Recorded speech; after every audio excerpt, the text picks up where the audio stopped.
MindLAB, transforming minds into agents of change. However, at MindLAB, what we do, we transform people into agents of change.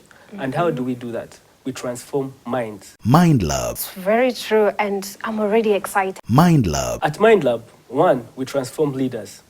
Trapped in every man is a leadership spirit in him. MindLAB. So at MindLAB, we transform and bring in new ventures, bring in new ideas. Not just selling, but the psychology of selling. Because studies have changed where man goes to class and study, having those SWOT analyses, having those theories, but now you have to step in the field. MindLAB. And the other is life relationships. If you cannot manage yourself, then you're not fit to manage others. So that's what, in a nutshell, that we do at MindLAB. MindLAB. But many think leadership is about people, leading people. No, Sure. when you identify, when you get to know your area of gifting and work towards it, then you become a leader in that field. MindLAB. Consistency and persistency is the thing. MindLAB. Tune in. Every morning we'll be here to help you add value to yourself. MindLAB. I'm Kaliche Masi. I'm gonna be your host. MindLAB. And I'm called Dr. Rwakiseta Herbert. I'm the CEO and founder of MindLAB Inc.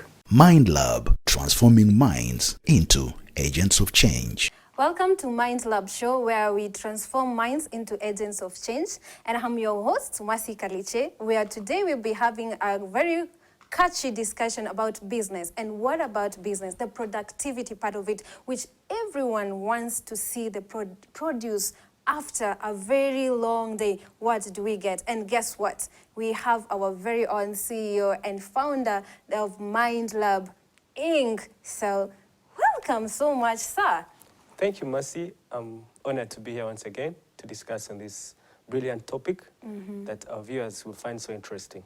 So it's always a privilege having you in our studios. And allow me to review what we discussed last time. We were talking about motivation and it being a business-oriented talk today. And we are basing our arguments on the productivity level. So the first question goes, does it just start at motivation? Then I'm motivated, all your employees are motivated, then what? Then what, as you say? Motivation does not stop on only motivation, but motivation goes ahead to cut across within the company, within the community, within that enterprise that you've set forth. Mercy, there is something you know that I do not know. Sure. And there is something I know that you do not know. But together, we make everything known to greater heights. Yeah, they always say that two heads are better than one. Absolutely. So it takes a whole company to bring forth fruits. It's not on a personal basis, but it takes the leaders to help those that they employ so that they can be more productive, so they can be more fruitful, and together the company blossoms. So you just said that it takes the leaders to help the subordinates, the people who are working in different departments to bring out this aspect of productivity. What key things do the leaders have to really pay attention to if they really want this produce to be at a higher level as they really expect?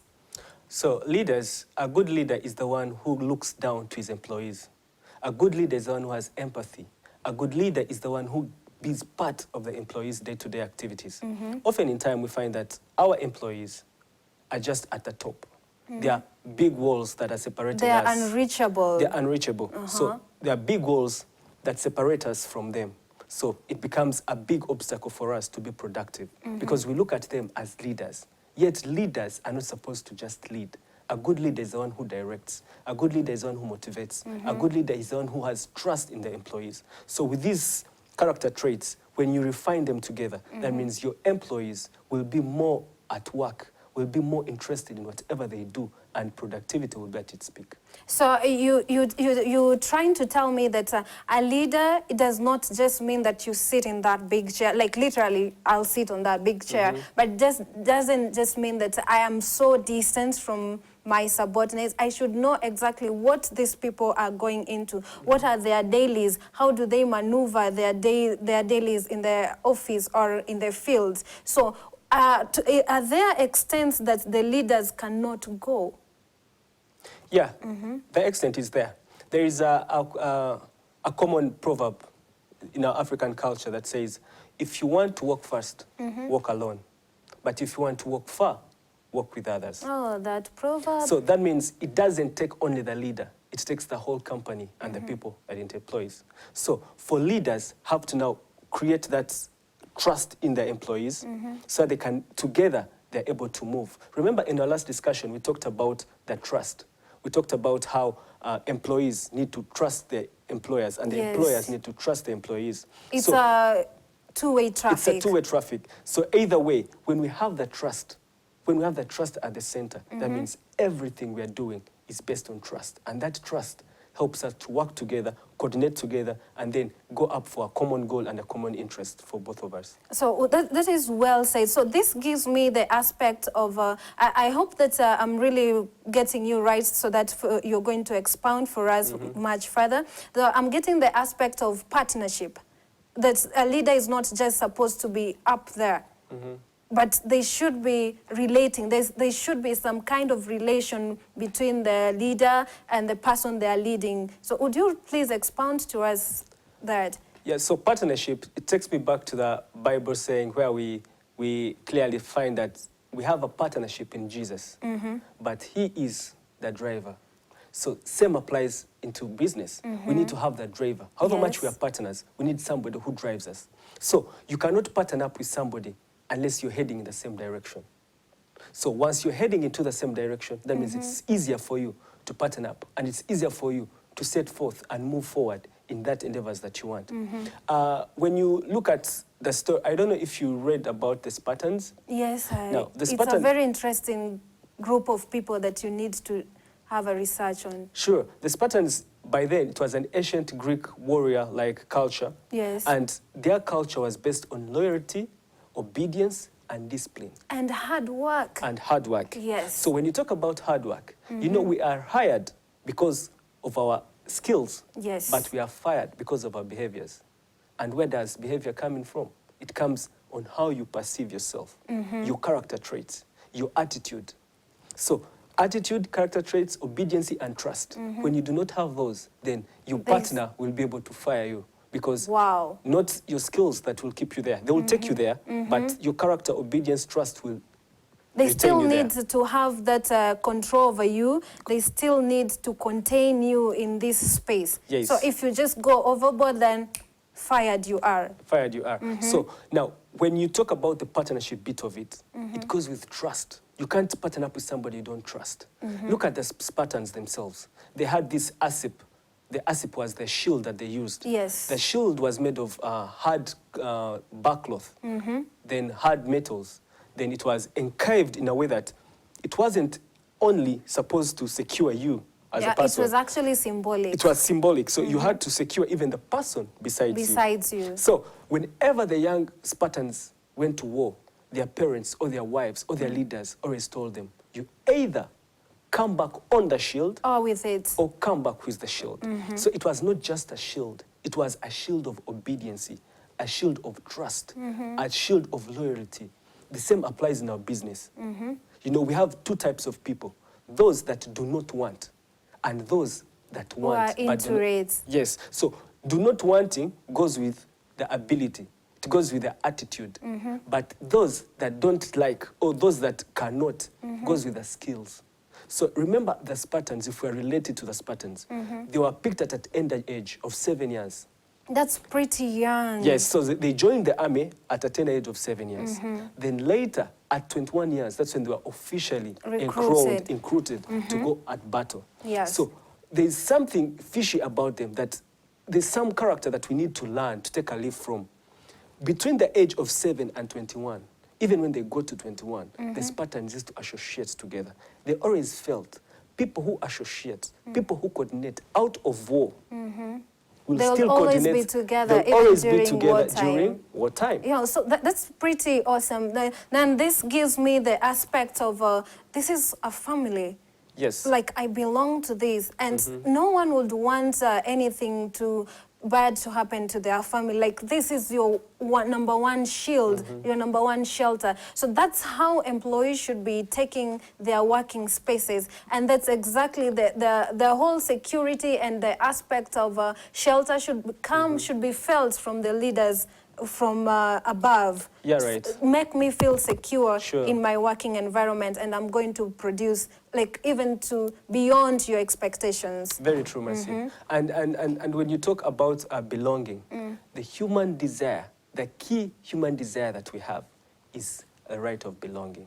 Often in time, Mercy, when you leave Kigali and go to maybe US and you're on a train and you hear somebody speaking Kinyarwanda, you'll be overwhelmed. You'd want to associate yourself with them.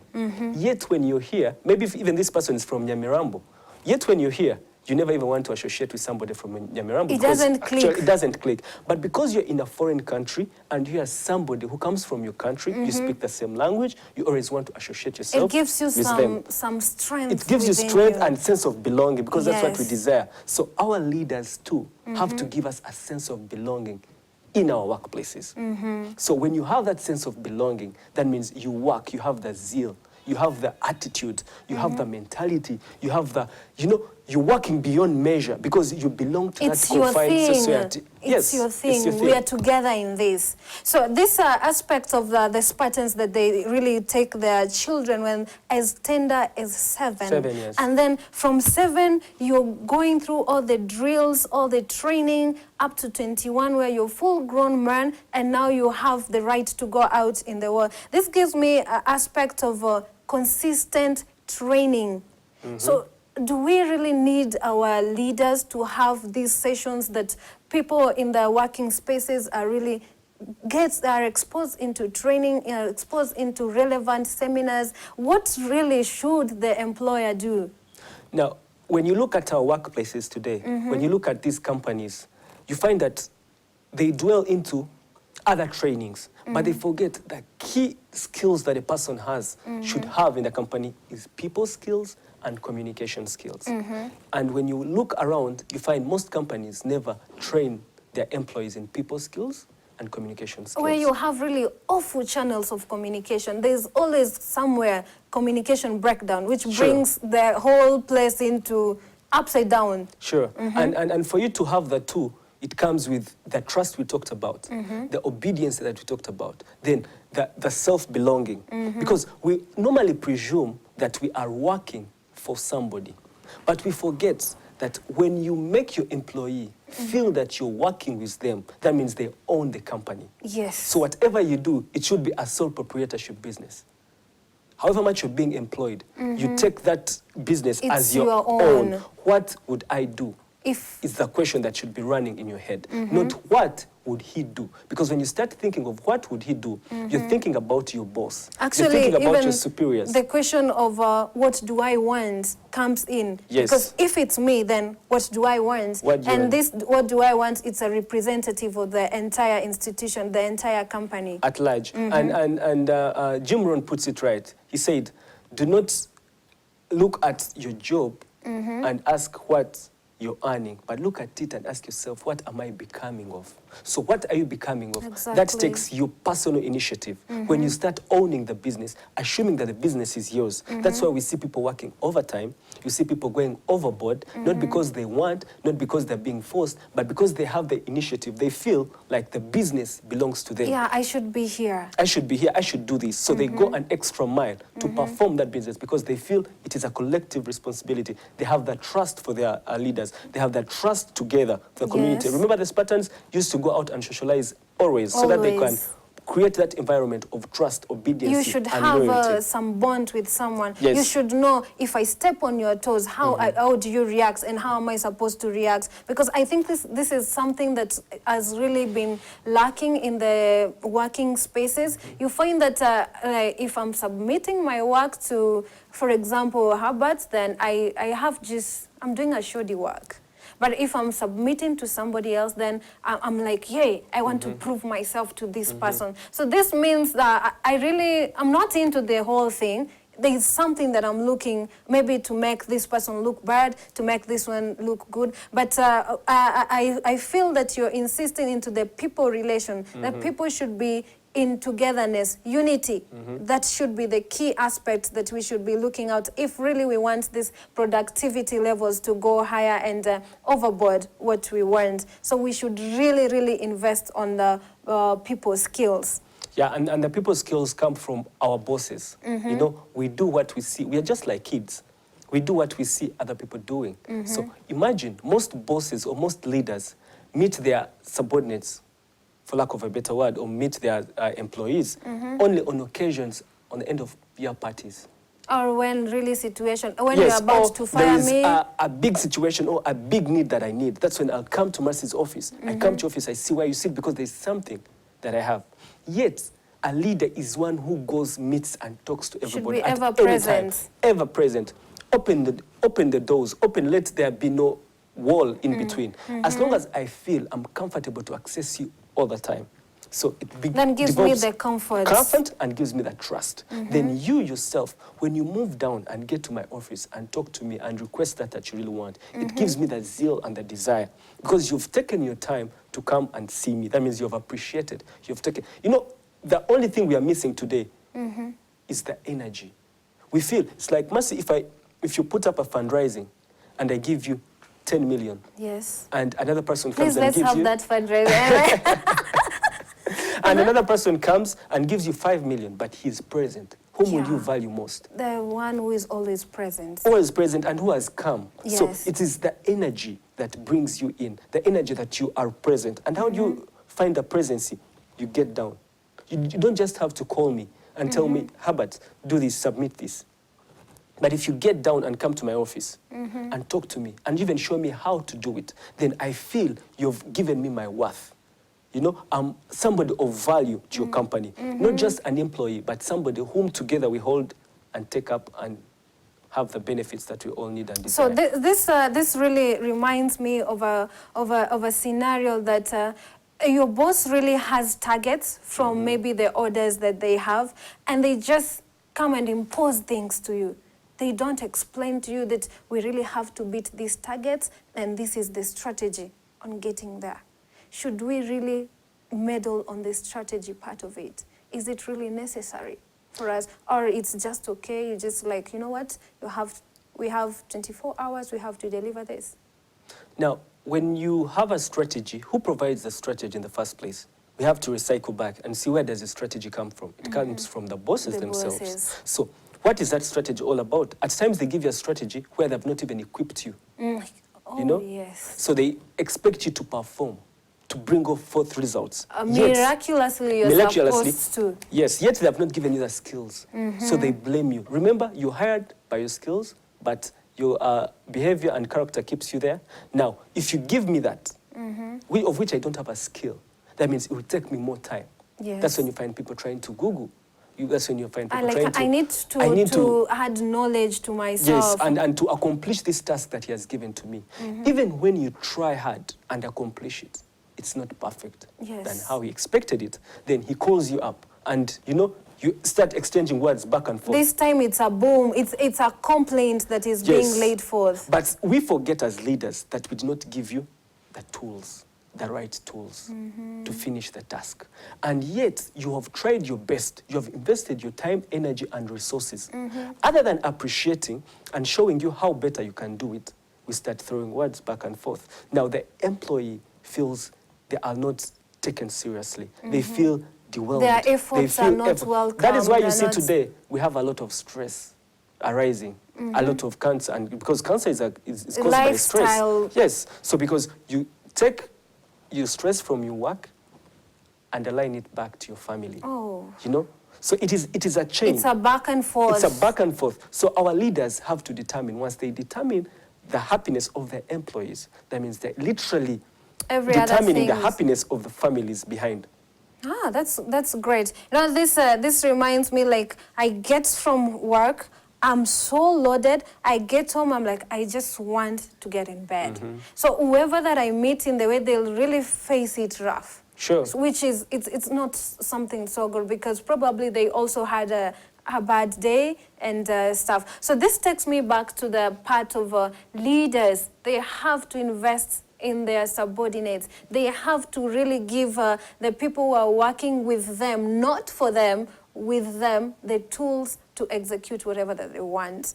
So this takes me to a question that, how often should trainings happen? Trainings, we're in a process of of learning. Life is just a lesson class for all of us. So trainings happen when you can't know exactly what you're supposed to be training your employees unless you visit them, unless you communicate with them, unless you associate yourself with them. So you will think this training is up for grabs because it's what is trending in the market, but you find in your business it's not what that's not what is absolutely required. Let me give you an example. I want to mention the company. It came up and needed a training manual. They wanted to increase their sales. So they approached us, and how we train, it's us to determine. What to train, it's us to determine. And who and what procedures to use, it's us to determine. So when they approached us, they told us they needed to increase their sales, like any other business could be longing for. Yeah. So we told them, okay, give us more time. Let us evaluate your company first. Let's do a survey because we need to know what is the issue that you are dealing with. Sure. So we choose even whom to work with. Not whoever comes, you'll give your services. So when we went and analyzed the employees, we found it wasn't the employees' fault. No, actually, it wasn't the increase in sales that they wanted or the market training sales that they wanted. They needed a personal issue training, like a commitment for themselves, you know? In between, you're late, you know? When are you supposed to report it? When are you supposed to report it? Actually, the issue was courtesy, integrity, manners, and attitude. That is what was things lacking. that we just see. Things that we ignore. So that was what was lacking. Them. Yes, lacking in the company. Somebody calls you when an incident has occurred. Courtesy. So you feel like, why do they have to call me when things just go upside down? Absolutely. When you're stuck in jam, why is it that's the time you remember to call me? When you're running late, why do you wait to run late and then inform me? Call me? Yes, integrity. When even you come into this meeting and you're late, what do you say? You know? Are you apologetic? Sure. And how do you do it? So it was all coming to personal training, like courtesy, personality, integrity, in trust. short, the mannerisms, the etiquette that should be there. Absolutely. Yet, the manager or the leader thought it was an issue that had to do with sales. And marketing. So you see, what eats you up is what you have to get down, delve in, and research about. So a leader, you cannot know what is eating up your company unless you associate yourself with your company. So that leads me to something a bit, I think it's going to be interesting. This part of when the people, the leaders are putting out their adverts for some certain job vacancies, and now people sending their CVs, and later on there's always an interview. I don't know how many interviews out there they do the personality check. Is it something that we should really give time to? Sure, we should. But how can you check somebody's personality unless you work with them? Mercy, you can work with me for 2 to 3 days, but I may not know who Mercy is because you've hid your personality away from me. But the more we work together, the more I get to understand. You know of the saying that coming together is the start, keeping together is the process, then working together is success. So the process is we have already come together. Now, the way we associate ourselves, the way we coordinate and communicate is the process. Then, after we have gotten that, the outcome, that is the success. So you cannot measure my personality based on my CV.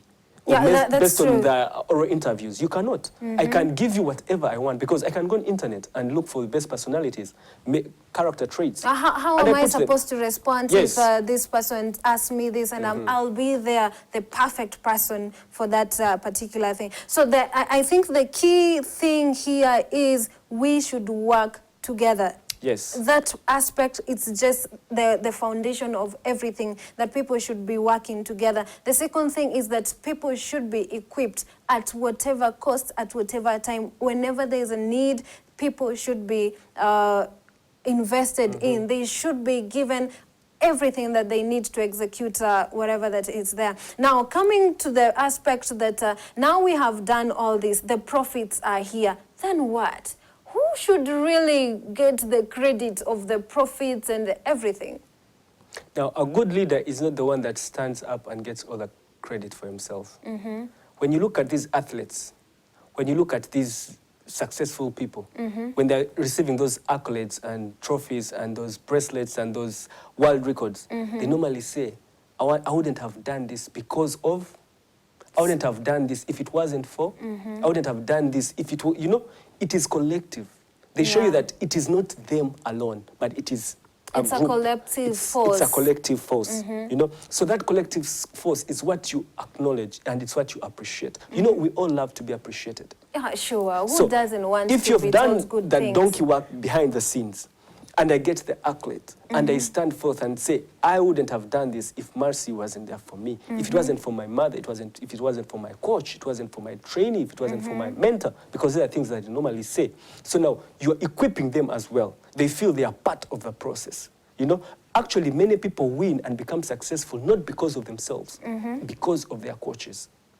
That's true. They want to act like most of the footballers, if I use football, most of them want to win for their coaches because they know what they've been through. They know how much they have sacrificed. So they have this audacity, they have this zeal for themselves to perform and bring forth results. So they shouldn't let down the person who has trained them, or let down their coach, or let down their that's very true. This reminds me when I was in high school. By the way, I used to be a netty bowler. I'm very sporty. Wow, we didn't know that trait.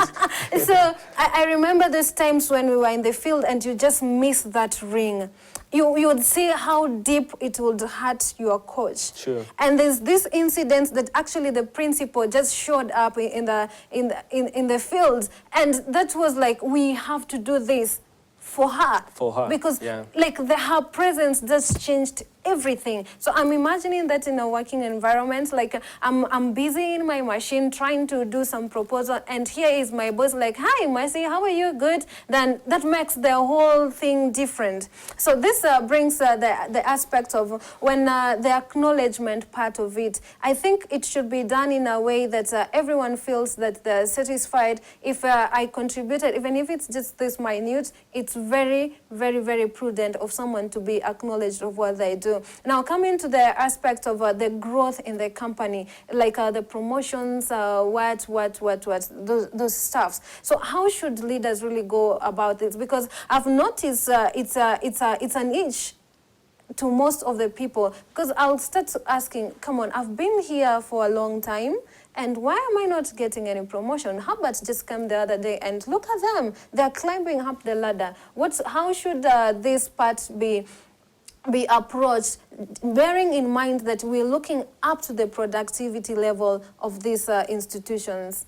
Yeah, remember, Mercy, it is not what you're working at, but what you're working out to become. You know, even countries. Let me give you an example of our own country. When His Excellency is in power, or when His Excellency wants to diversify his leaders, what does he do? He chooses. And I cannot choose you unless I trust you. I believe in you. And I see the potential in you. So when he came into power, he had to choose whom to work with. Integrity. And once he did that here, that's why you find we have members of parliament, we have senates, we have ministers. All these are working are working with the president, so they can make Rwanda a better Rwanda that we all want to see, or we all wish to see. Yes. Now, it does not even only come within Rwanda. He goes ahead. You know, Rwanda has over 36 diplomatic missions abroad, you know, embassies. These are represented by ambassadors who are referred to as the president's representative in those countries. Actually, they are the presidents. The other presidents there. So when he moves, he steps out and moves to those countries.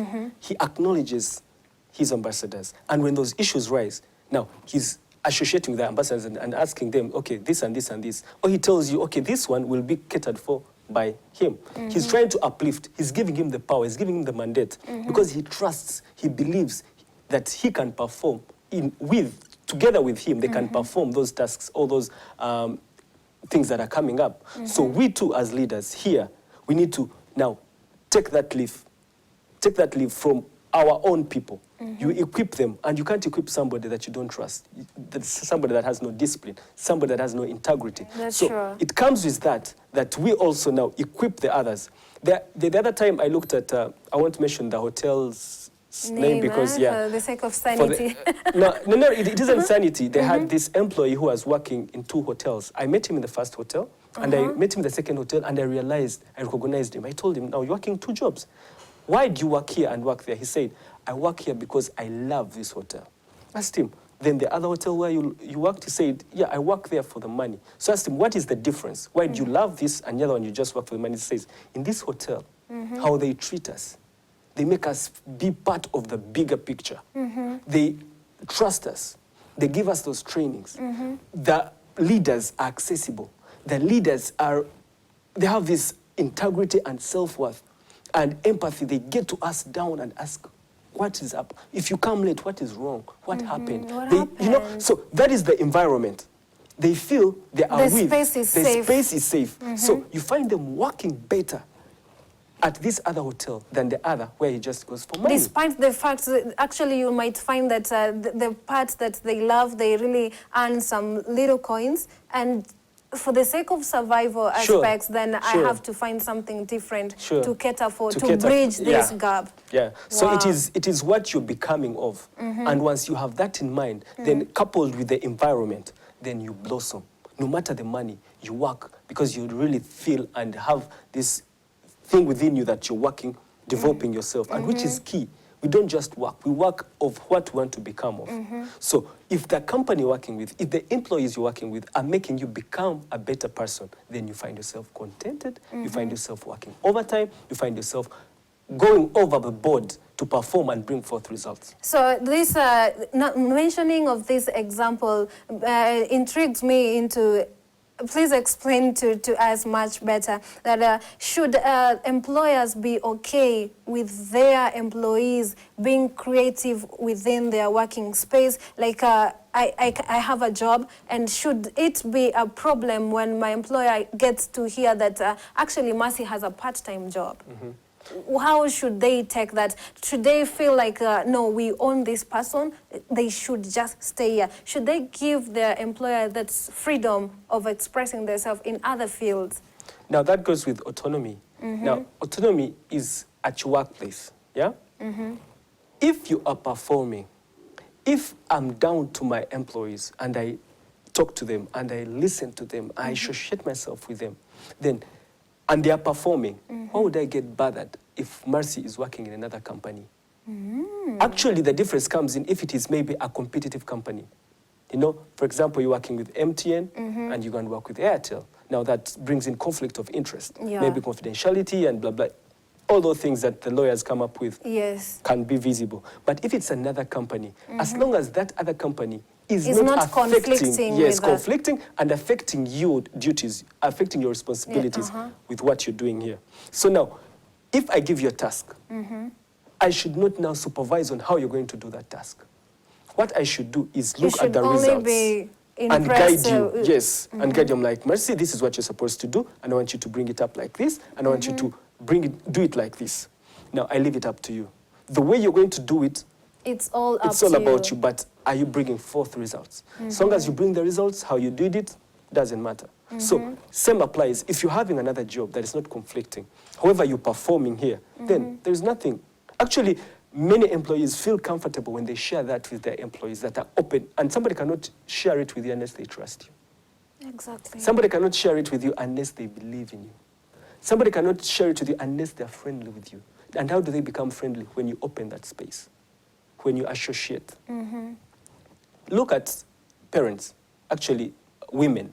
They say the trust and love of a mother to the child develops at a tender age. The first, because they're all together. Yes, when the first time when the baby comes out, that's why you see that mothers trying to click. Yes, trying to hold, to hug, and cuddle with the babies. They're developing it, and even the baby knows. However much the mother tries to, there is that hope that there is going. They won't let me go down. Absolutely, and that is what leaders are supposed to be.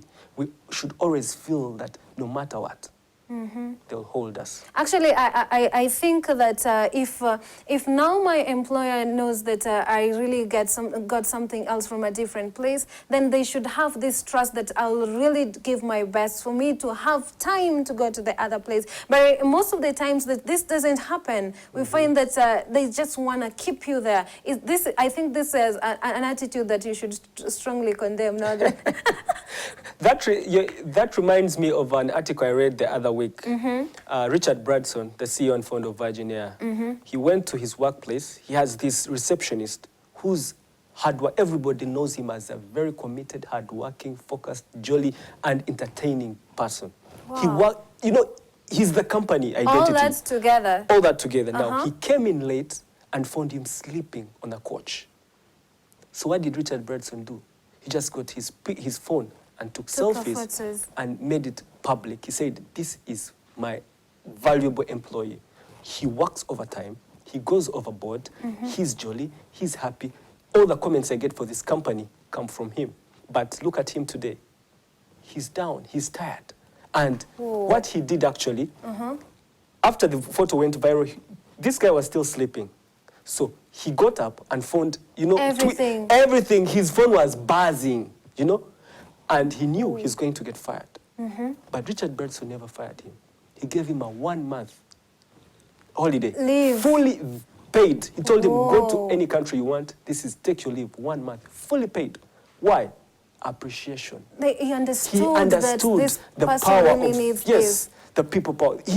But now imagine if they were our own, what would they do? Oh God, you're actually, you're terminated. Like right now, you'll be calling your family. Yourself, and I'm getting fired. You're just like, it's time for you to hand over. There's not even that proper send off from office. It's quite a shame. It's quite a shame. So often in time, it is not the one mistake you do, but it is why have you done that mistake? Exactly. And does that mistake cover the good things you've done?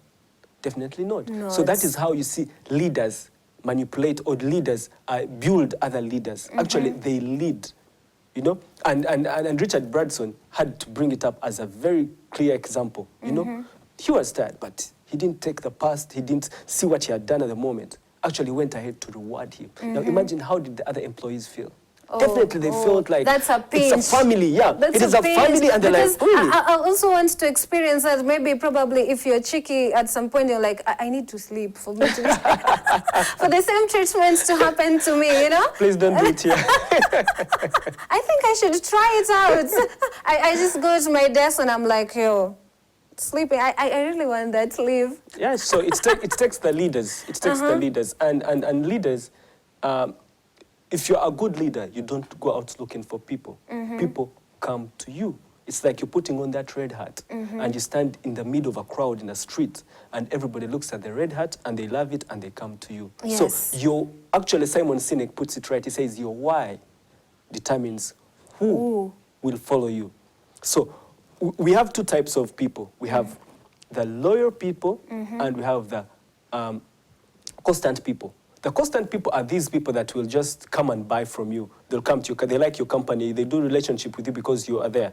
But when anything else that comes in, for example, if they're done, they jump on the other board. But the royal people are those that stick with you. Whatever the matter. No matter the inconvenience, they stick with you. Why? Because they believe in what you believe in.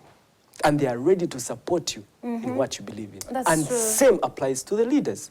Once the leaders get those people, actually they don't get them, the people come to them. They follow them because of what they believe, what they portray, and what they step forth or visualize for tomorrow would be. And we all end up, all of us following us. Look at Martin Luther King. His speech, there was no publication that was calling for people. There was no communication on radios, TVs, and blah, blah, blah. There were no adverts for it. But because people believed in what he believed. And his voice was so articulate. His voice was very articulate. And how is that? When you promise people of a better tomorrow, and they believe that, you make them see it. Actually, it is dangerous when you see something. Because once you see it, you start striving for it. Yes, so leaders are supposed to take us to a place we have not gone. But they make us feel to be in that place before we even get there. And once you feel that, you jump on board.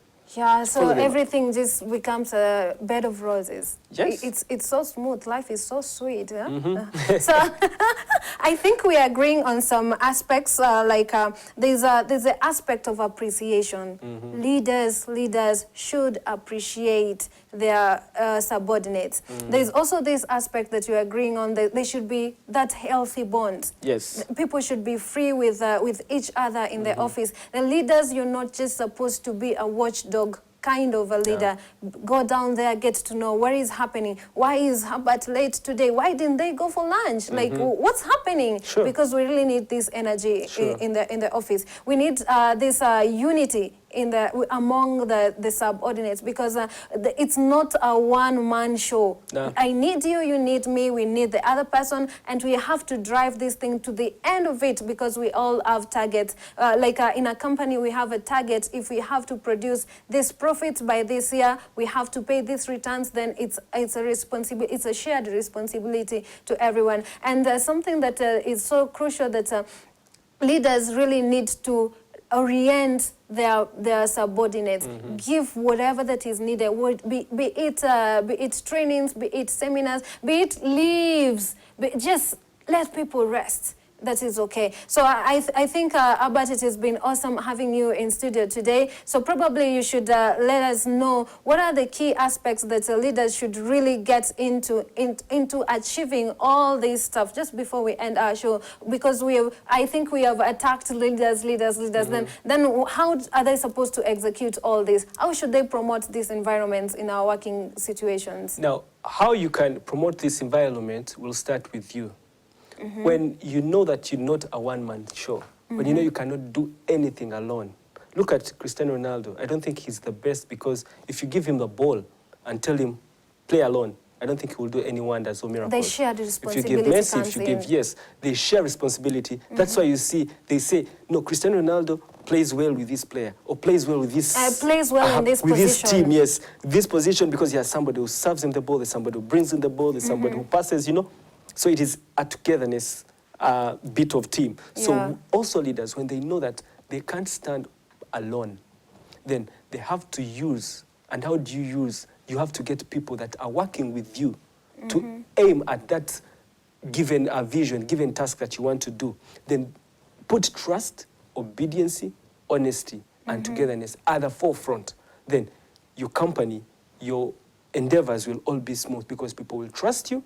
You will trust yourself as well, and everybody will be aligned to lean for you or lean towards you for that help, for that assistance, because together you can step up and make progress. So very well, Mr. CEO, and please, I hope I make you feel appreciated. I don't want to lose you because I can't do this show alone. I need you every time. Sure, so sure. I should be having a training for you very soon. Absolutely, you're welcome to MindLAB.